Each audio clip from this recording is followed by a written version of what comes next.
ಆಚಿ chilli powder ಸಖತ್ ಖಾರ ಬಣ್ಣ ಮತ್ತು ರುಚಿ ಆಚಿ ಚಿಲ್ಲಿ ಪೌಡರ್. ಶಿಡ್ಲಘಟ್ಟ ನಗರಸಭೆ ಪೌರಾಯುಕ್ತಗೆ ಬೆದರಿಕೆ ಪ್ರಕರಣಕ್ಕೆ ಸಂಬಂಧಪಟ್ಟಂತೆ ಕೈ ಮುಖಂಡ ರಾಜೀವ್ ಗೌಡಗೆ ಹೈಕೋರ್ಟ್ ತರಾಟೆಗೆ ತೆಗೆದುಕೊಂಡಿದೆ. ಎಫ್ಐಆರ್ ರದ್ದು ಮಾಡಬೇಕು ಅಂತ ರಾಜೀವ್ ಗೌಡ ಕೋರಿದ್ರು, ಕೋರ್ಟ್ ಮೆಟ್ಲು ಕೂಡ ಹತ್ತಿದ್ರು. ಈಗ ಅವರಿಗೆ ಚೀಮಾರಿಯನ್ನು ಹಾಕಲಾಗಿದೆ. ಏನು ಗನಂಧಾರಿ ಕೆಲಸ ಮಾಡಿದೀಯಾ ಅಂಥೇಳಿ ಎಫ್ಐಆರ್ ರದ್ದು ಮಾಡಬೇಕು ಅಂತ. ಅರ್ಜಿದಾರನಿಗೆ ಮಹಿಳೆಯರೆಂದರೆ ಗೌರವ ಇಲ್ವಾ ನೋಡಿ ಪ್ರಶ್ನೆಯನ್ನು ಮಾಡಿದ್ದಾರೆ ನ್ಯಾಯಮೂರ್ತಿ ಎಂ ನಾಗಪ್ರಸನ್ನ ಅವರಿದ್ದ ಹೈಕೋರ್ಟ್ ಪೀಠ. ರಾಜೀವ್ ಗೌಡ ಅರ್ಜಿ ಆದೇಶವನ್ನು ಈಗ ಹೈಕೋರ್ಟ್ ಕಾಯ್ದಿರಿಸಿದೆ. ನನ್ನ ಮೇಲೆ ಆಗಿರುವಂಥ ಎಫ್ಐಆರ್ನ ರದ್ದು ಮಾಡಬೇಕು ಅಂತ ಹೈಕೋರ್ಟ್ ಮೊರೆ ಹೋಗಿದ್ರು. ನಾಗಪ್ರಸನ್ನ ಅವರಿದ್ದ ಪೀಠ ಈ ಮಹತ್ವವಾದಂಥ ತೀರ್ಮಾನವನ್ನು ಮಾಡಿದೆ. ಅಂದರೆ ಹೈಕೋರ್ಟಿಗೆ ಮತ್ತೆ ಆದೇಶವನ್ನು ಕಾಯ್ದಿರಿಸಿದೆ. ಹೆಣ್ಮಕ್ಕಳಂದರೆ ರಾಜೀವ್ ಗೌಡಗೆ ಗೌರವ ಇಲ್ವಾ ಅಂತ ಹೇಳಿ ಕೇಳಿದೆ. ರಾಜೀವ್ ಗೌಡ ಪರ ವಕೀಲ ವಿವೇಕ್ ರೆಡ್ಡಿ ಅವರು ವಾದವನ್ನು ಮಾಡಿದರು. ಫೋನ್ ಮೂಲಕ ಆಡಿದ ಮಾತಿಗೆ ಮಾಧ್ಯಮದಲ್ಲೇ ಕ್ಷಮೆ ಕೇಳಿದ್ದಾರೆ. ಬಿಎನ್ಎಸ್ ಸೆಕ್ಷನ್ 132 ಈ ಕೇಸಿನಲ್ಲಿ ಅನ್ವಯಿಸುವುದಿಲ್ಲ. ತನಿಖೆಗೆ ಸಹಕರಿಸಲು ಸಿದ್ಧರಿರುವುದರಿಂದಾಗಿ ರಕ್ಷಣೆಗೆ ಮನವಿಯನ್ನು ಮಾಡಿದ್ದಾರೆ. ಸಾರ್ವಜನಿಕವಾಗಿ ಕ್ಷಮೆ ಕೇಳಲು ರಾಜೀವ್ ಗೌಡ ಸಿದ್ಧರಿದ್ದಾರೆ. ರಾಜೀವ್ ಗೌಡ ಪರ ಹಿರಿಯ ವಕೀಲ ವಿವೇಕ್ ರೆಡ್ಡಿ ಅವರು ಈ ವಾದವನ್ನು ಮಾಡಿದ್ದಾರೆ. ಇನ್ನು ಹೈಕೋರ್ಟ್ ಈಗ ರಾಜೀವ್ ಗೌಡಗೆ ತರಾಟೆಗೆ ತೆಗೆದುಕೊಳ್ತು.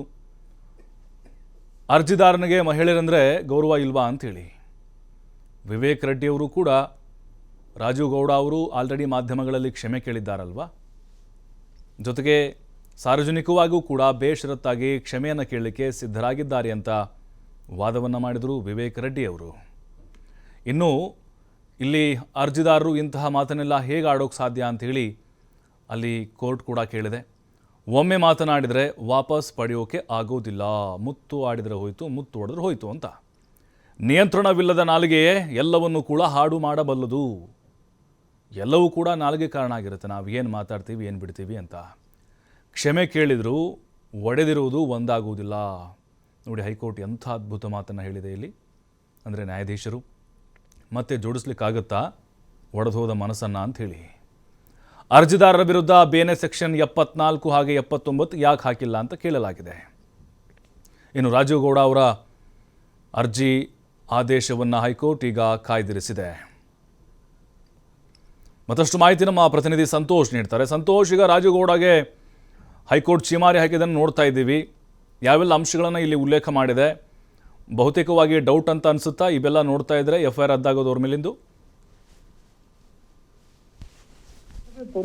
ಪೌರಾಯುಕ್ತ ಅಮೃತಾ ಗೌಡ್ಗೆ ಬೆದರಿಕೆ ಹಾಕಿದ ಪ್ರಕರಣಕ್ಕೆ ಸಂಬಂಧಪಟ್ಟ ಹಾಗೆ ಎಫ್ಐಆರ್ ಅನ್ನು ದಾಖಲು ಮಾಡಲಾಗಿತ್ತು. ಎಫ್ಐಆರ್ ದಾಖಲು ಮಾಡಿದ ಸಂಬಂಧಪಟ್ಟಂಗೆ ಕಾಂಗ್ರೆಸ್ ಮುಖಂಡ ರಾಜೀವ್ ಗೌಡ ಹೈಕೋರ್ಟ್ಗೆ ಅರ್ಜಿಯನ್ನ ಹಾಕೊಂಡಿದ್ರು. ಅಂದ್ರೆ ಅರ್ಜಿಯನ್ನ ರದ್ದು ಮಾಡಬೇಕು ಅಂತೇಳಿ, ಎಫ್ಐಆರ್ ಅನ್ನ ರದ್ದು ಮಾಡಬೇಕು ಅಂತೇಳಿ ಮನವಿಯನ್ನ ಮಾಡಿಕೊಂಡಿದ್ರು. ಈಗಾಗಲೇ ಫೋನ್ ಮುಖಾಂತರ ಆಡಿದ ಮಾತಿಗೆ ಮಾಧ್ಯಮಗಳ ಮುಂದೆ ಕ್ಷಮೆನ ಕೇಳಿದ್ದಾರೆ. ಅದರ ಜೊತೆಗೆ ತನಿಖೆಗೆ ಸಹಕರಿಸಲಿಕ್ಕೂ ಕೂಡ ಸಿದ್ಧರಾಗಿದ್ದಾರೆ. ಹೀಗಾಗಿ ಈ ಪ್ರಕರಣದಲ್ಲಿ ಸಾರ್ವಜನಿಕವಾಗಿ ಕೂಡ ಅವರು ಕ್ಷಮೆ ಕೇಳಲಿಕ್ಕೆ ಕೂಡ ಸಿದ್ಧವಾಗಿದ್ದಾರೆ.